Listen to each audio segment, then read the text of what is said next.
Sí. Según por estos años, ¿no?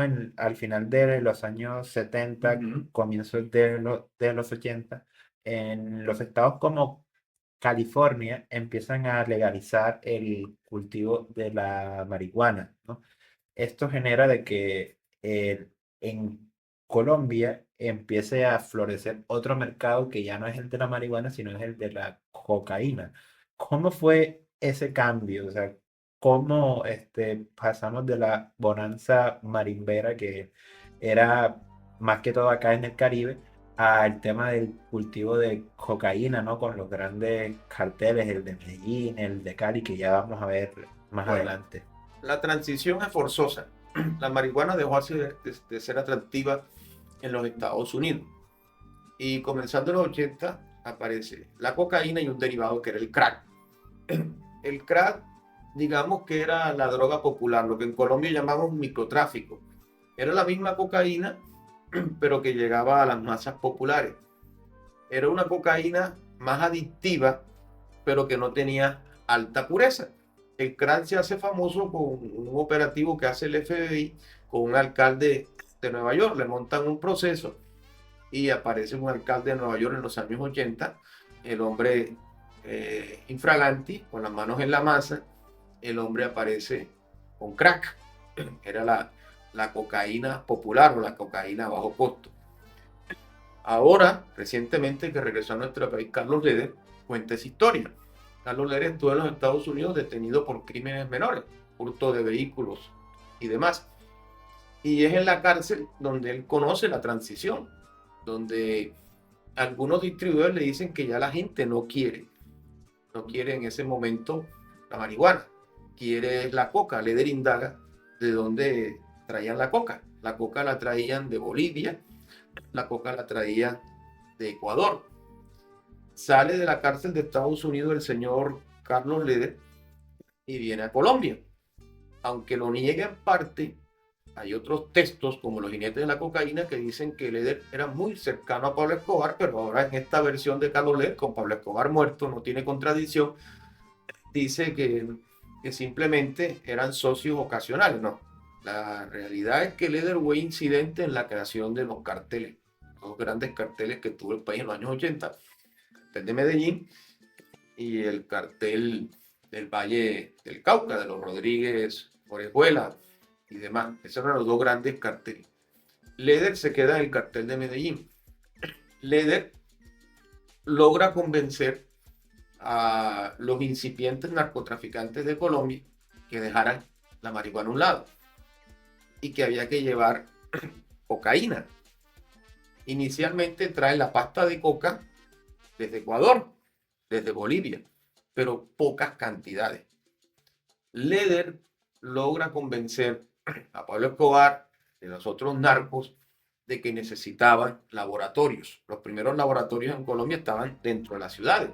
Eso producía un olor que llamaba la atención y tampoco tenían la capacidad de producir a gran cantidad que requerían en los Estados Unidos. Es así como aparecen los laboratorios en la selva por acuerdos que tuvo el cartel de Medellín y el cartel de Cali con los grupos guerrilleros de la época. En esa época existía la Coordinadora Nacional Guerrillera, estaba la FARC, estaba el M-19, estaba el EPL, estaba el Quintín Lame y otros grupos de la época. El ELN ya también existía en esa época, pero el ELN estaba más dedicado a todo este tema de la nacionalización de los hidrocarburos. En las selvas colombianas empiezan la creación de los laboratorios. De todos estos laboratorios, el más conocido a nivel mundial fue Tranquilandia. Tranquilandia era un gran complejo en la selva colombiana. Eh, en Tranquilandia se producía, eran toneladas. El mérito de Pablo Escobar, dicho por los historiadores que han investigado todo este tema de narco en Colombia, fue la distribución. El ingenio que tuvo Pablo Escobar para distribuir, la capacidad de convencimiento o soborno. La famosa foto de Pablo Escobar en Nicaragua con los sandinistas, en aquella guerra civil que tuvo ese país, los contras y los sandinistas. Está la foto de Pablo Escobar desembarcando que se gran cantidad de drogas en un aeropuerto este militar. Que hicieron la película sí, con Tom Cruise. sí, que tiene una película que es buenísima, ¿no? Pues seguramente Barry Seal jamás fue tan guapo como Tom Cruise, pero ahí lo hacen y personifican bastante bien lo que era esta relación entre los carteles colombianos y los gobiernos de Centroamérica. Exacto. Entonces, vamos al punto. Colombia es producción, los Estados Unidos es consumo y los mexicanos tienen las redes de distribución.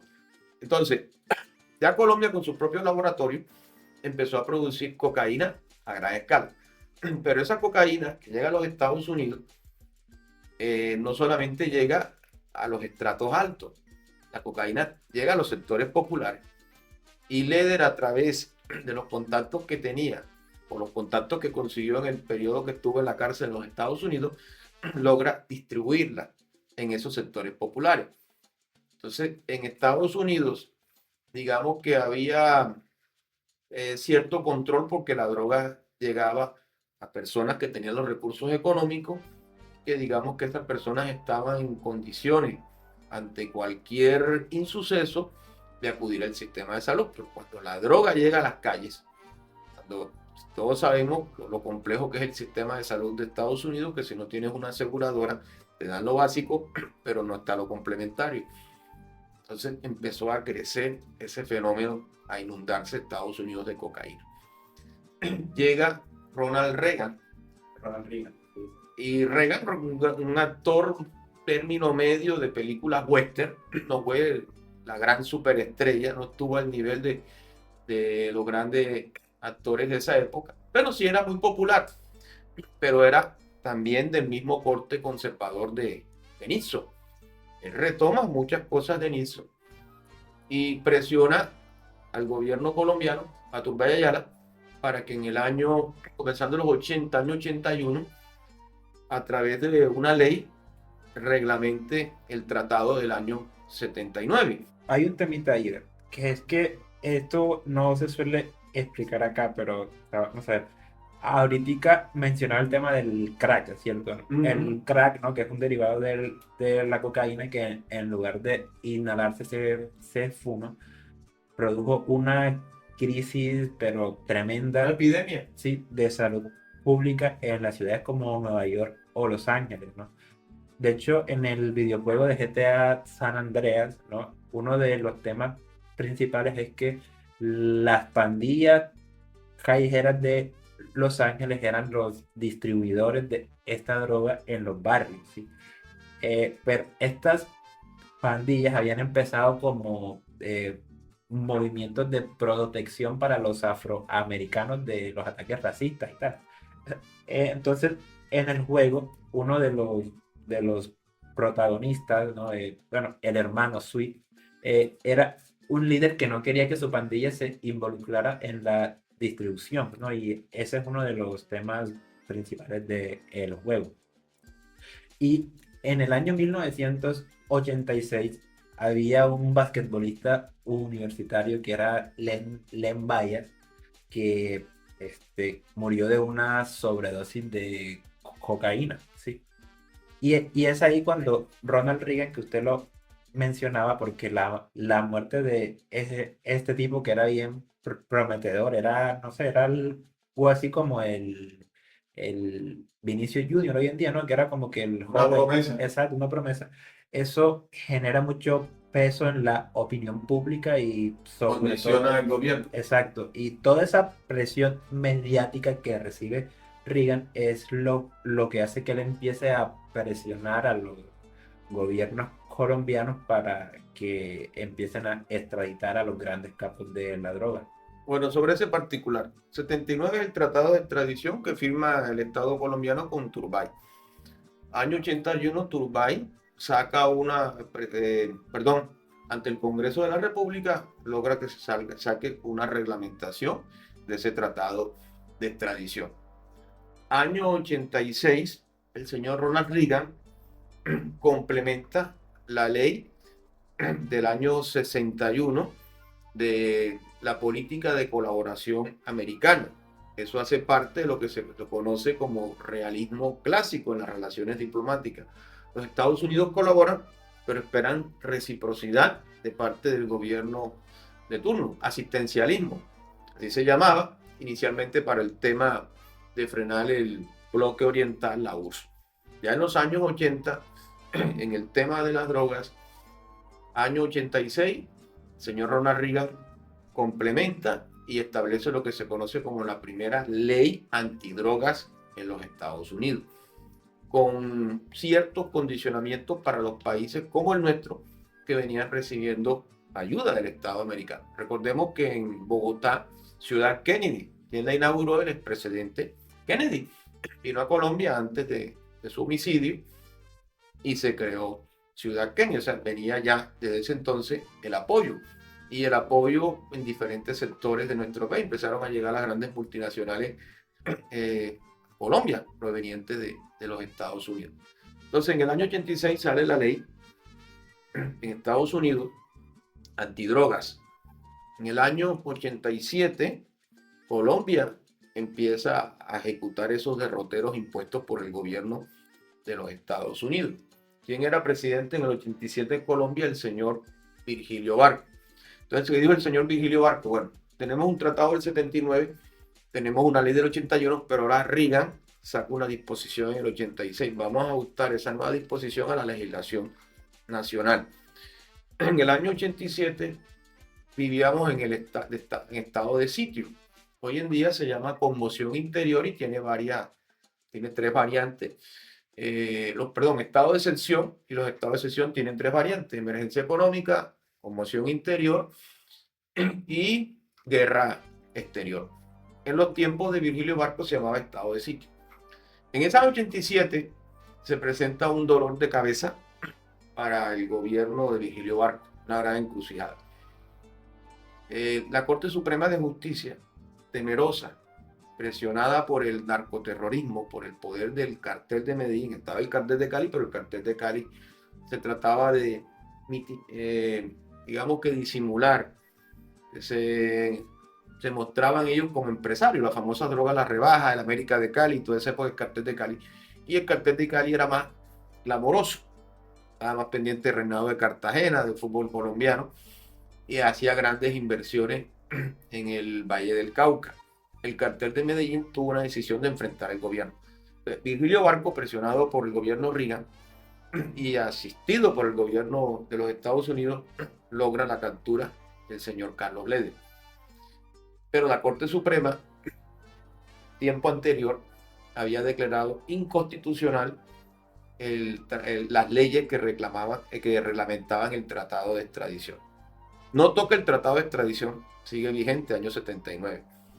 Pero la ley del 81 de Turbay Ayala, la normatividad colombiana del 87 sobre este tema del tratado de extradición, la Corte dice no tiene más efecto, va en contra de la Carta Política del 86, era la Constitución reinante. Toma una decisión política el señor Virgilio Barco y dentro de las facultades de ese estado de sitio extradita al señor Carlos Leder. Creo que Leder lo ha dicho en varias entrevistas, que en ese caso con él no se tuvo en cuenta el ordenamiento jurídico, se vulneraron una cantidad de normas de la época. Algunos reconocidos juristas cuestionan los delitos por los cuales es extraditado, porque algunos de esos delitos en Estados Unidos aparecían en sus legislaciones penales, pero en Colombia no existía ni el testaferrato ni el lavado de activos. En Colombia la justicia los enfrentaba, era con un tipo penal que era la receptación. Luego, dentro de ese mismo estado de sitio, sí salen unas normas que establecen esas conductas, pero posterior a la extradición del señor Carlos Leder. Entonces, estamos en los años 80. Recapitulemos. Hay una pregunta ahí, señor Mac, que si no se la bueno, hago, la no gente se me va a reclamar. Sí. ¿La entrega de Leder fue una captura o lo entregó Pablo Escobar? Porque Escobar es un personaje muy estudiable y que merecería un programa él solo, pero usted lo mencionó que el cartel de Cali era mucho más glamuroso. Bueno, Escobar es alguien que siempre tuvo intenciones políticas, o sea, era alguien como que tenía tintes mesiánicos, era alguien que se consideraba de izquierda y que incluso hasta presidente de Colombia quería llegar a ser, ¿no? Se dice que Santofimio Botero le metió en la cabeza que podía hacerlo, pero al final, el tema del líder, ¿él lo entrega o lo captura? Bueno, vamos a la versión oficial, fue captura, asistido, asistida a la fuerza pública colombiana por los Estados Unidos. Recuerden que en Colombia hay 7 bases de los Estados Unidos. Y con la ley del año 61 de asistencia a países y la ley del año 86 antidrogas de Rega, eso facilitó la colaboración militar. Entonces, para la versión oficial, eso fue una captura. Bueno, vamos a lo que han dicho las novelas, vamos a lo que han dicho autores independientes. Para el señor Pablo Escobar, el líder era incómodo. Entonces, colaboró y lo entregó. ¿Qué podemos decir entre la versión oficial? Bueno, dentro de la fuerza pública, el tema de inteligencia y contrainteligencia se basa en fuentes. De cierta manera, la información la han podido recibir del mismo cartel de Medellín, como tampoco descarte del cartel de Cali. Porque Leder hubo un tiempo que estaba en la selva. De ahí viene la relación de Leder con esos grupos de izquierda. Hasta tuvo su partido político Leder. Ahí están los videos y las evidencias de que Leder hacía proselitismo político en su departamento, en Quindío, claro, específicamente en Armenia. El señor Pablo Escobar siempre fue ligado con el M-19, sobre todo cuando se presenta el secuestro de una de las Rodríguez Orejuela. Creo que el secuestro fue de Marta Nieves Ochoa, perdón, sí, correcto, del cartel de Medellín, correcto, del clan Ochoa. Del clan Ochoa. Entonces se presenta el secuestro, el grupo de Max, muerte a secuestradores, el partido que había de fútbol y una avioneta suelta. Entonces, desde esa época, Pablo Escobar tenía relación con el M-19. Es la hora y todavía se habla si sucedido en el Palacio de Justicia hubo financiación por parte del señor Pablo Escobar del M-19, lo cual han negado los líderes que sobreviven del M-19, y creo que hay una contradicción entre lo dicho por el señor John Jairo Velázquez alias Popeye y los familiares que le sobreviven a Pablo Escobar. En todo caso, volviendo en punto, hay dos versiones. Vamos a ponderar. Puede ser que el gobierno colombiano, a través de la fuerza pública, recibió información de terceros que facilitó la captura del señor Carlos Leder, pero tampoco podemos restar que el gobierno de la época no hizo nada. Igual es un medio valedero. Recordemos que durante gobiernos como el de Uribe hubo la política de recompensa y también los famosos se busca, ya cuando los gobiernos de finales de Virgilio Barco y César Gareto. Estamos en el año 87, se captura al señor Carlos Leder, el primer gran pez gordo, porque la primera extradición de un colombiano relacionado con cargo de narcotráfico fue con el expresidente del Atlético Nacional, el señor Botero Gómez, que aparece en varios libros como Los jinetes de la cocaína, en una fotografía diciente donde le muestra dólares a un árbitro en un partido de Nacional. Y sacándole un poquito el tema, el señor Botero Gómez, para muchos, fue el que estructuró el título de Libertador del año 89 Nacional, porque trajo al señor Osvaldo Subeldía, que había sido campeón de todo con Estudiantes de La Plata de la Bruja Verón. Pero bueno, eso es aparte. Pero el señor... Hay entrevista de Leonel Álvarez al final del partido dedicándole el título a Hernán Botero, que se encontraba preso en... Y no es el único. El Pipa de Ávila, cuando hace el gol que clasifica a Colombia al Mundial de Francia 98, también se lo dedica a los Rodríguez Orejuela, que se encontraba en ese momento detenido. Entonces, esa es la relación que hubo entre el fútbol y los grandes carteles de droga. Pero volviendo al punto, el señor Botero Gómez fue el primer colombiano extraditado bajo la vigencia del tratado del año 79 entre Estados Unidos y Colombia. Y el primer pez gordo fue el señor Carlos Leder. ¿Quién asumió la responsabilidad política? El señor Vigilio Barco. ¿Qué pasaba si el señor Vigilio Barco hace caso omiso y en este caso atiende lo dicho por la Corte Suprema de Justicia, no extradita? Venía un grave problema para Colombia. Ya en esa época las inversiones de Estados Unidos estaban en lo militar y también se estaba facilitando el ingreso a nuestro país de marcas reconocidas de los Estados Unidos. Usted sabe que llegaron primero a ciudades capitales y después fue que llegaron a todas partes del país. Bueno, Virgilio Barco, luego de la extradición de Leder, recibe el impacto directo del narcoterrorismo. El cartel de Medellín arrecia contra el país, el bombazo del DAS, la muerte en el año 89 250 policías, un poquito más solamente en Medellín, por los efectos de la guerra, secuestros de figuras reconocidas que se presentaron en Colombia, toda la presión que hizo el señor Pablo Escobar. Pablo Escobar se convierte entonces en un objetivo de los Estados Unidos. Aparece hasta en la revista esta Fortuna, revista Forbes. Bueno, aparece el señor Pablo Escobar como una de las personas más adineradas de Latinoamérica. Ha dicho el hijo de Pablo Escobar que era muy difícil cuantificar cuánto dinero llegó a las manos del papá, porque el papá era despilfarrador y era su tío, Gustavo Gaviria, quien manejaba la finanza del señor Pablo Escobar. Entonces, finales del siglo XIX, la morfina. Comienzos del siglo XX en Estados Unidos, el opio. Años 60, la droga recreativa. Guerra de Vietnam, dispara el consumo de marihuana. Aparece la Sierra Nevada para sustituir la importación de marihuana y de opio del sudeste asiático. Todo por la decisión que tomó el señor Pinochet de fusilar a todos los narcos. Llegaron primero a Chile y luego a Colombia. Pasa la bonanza marimbera, el señor Carlos Leder, digamos que le abre los ojos a los narcos, a los dos carteles, para que entonces empiece la exportación de cocaína. Ya la cocaína en los Estados Unidos la masifica.